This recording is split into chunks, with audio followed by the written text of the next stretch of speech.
Ayan, kung nakikita nyo guys, nag-tick sa akin sa taas. Successfully. Donate to, sa number ko po. Thank you for your purchase. Kung nakikita nyo guys, okay. Nakikita nyo guys, offline po ako, offline.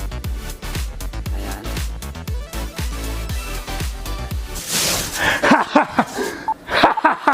Subscribe! Hello guys, mga boss, mga idol, mga madam. Welcome po sa aking YouTube channel. Kumusta po kayo?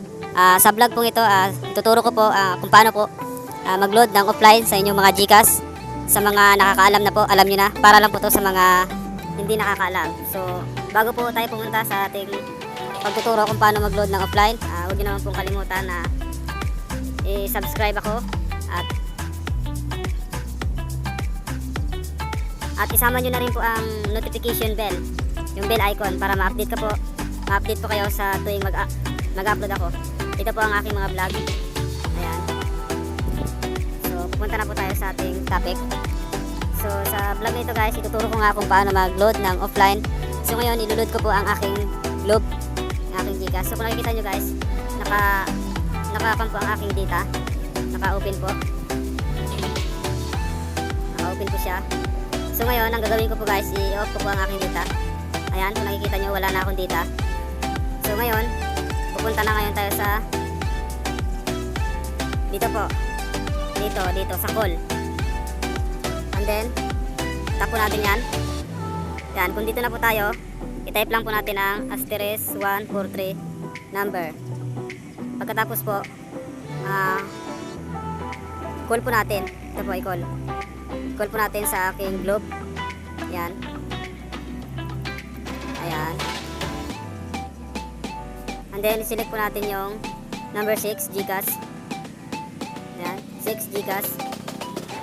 Pagkatapos, buy load. Number 6 ulit. Pagkatapos, siyempre po mamimili po kayo kung anong SIM po ang inyong luludan. Sa akin po, siyempre Globe po ang ilulod ko. Number 1 po.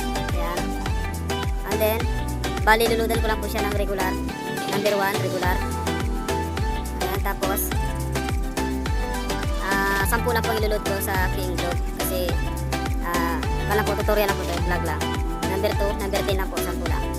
And then send. Pagkatapos, dito po ilalagay ko na ang aking cellphone number.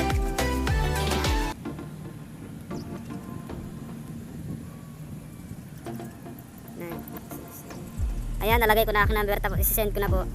Ayan, pagkatapos po, pagdating po dito, enter 4-digit PIN. Ang PIN po ng inyong mga GCash. Ayan, ilalagay nyo lang po dyan yung 4-digit PIN. Enter nyo po. Ayan, ilalagay ko po. Ayan, nalagay ko na, send ko na. Ayan, kung nakikita nyo guys, nag-tick sa akin sa taas.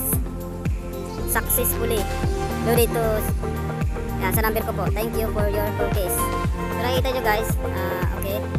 Nakikita nyo guys, offline po ako, offline. Ayan. Offline po, ayan, offline po siya. Offline po ang aking data. Hindi po, ayan ayan.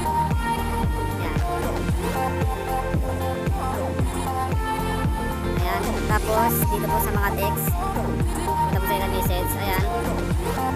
Ayan, 2882, yan po ang text ng GCash. Kanina po yan. Yan. Nandito po ang nilod ko. You have paid. Nakikita nyo, offline pa rin po ako. Hindi pa rin po ako online. Ayan. Kung nakikita nyo sa taas ito. Sa taas. Offline pa rin po. Offline. Ayan. And then next. Ganun lang po kadali. Sobrang dali lang. So bago po kayo guys mag-load ng offline, tip ko pala. Kailangan po yung SIM na nakaregistered sa GCash nyo. Yun lang po ang ipapasok ko sa cellphone nyo. Para makakuan po kayo, para maka-load sa iba't ibang number. So yun na po guys, maraming salamat po sa panonood at God bless po. Maraming salamat po.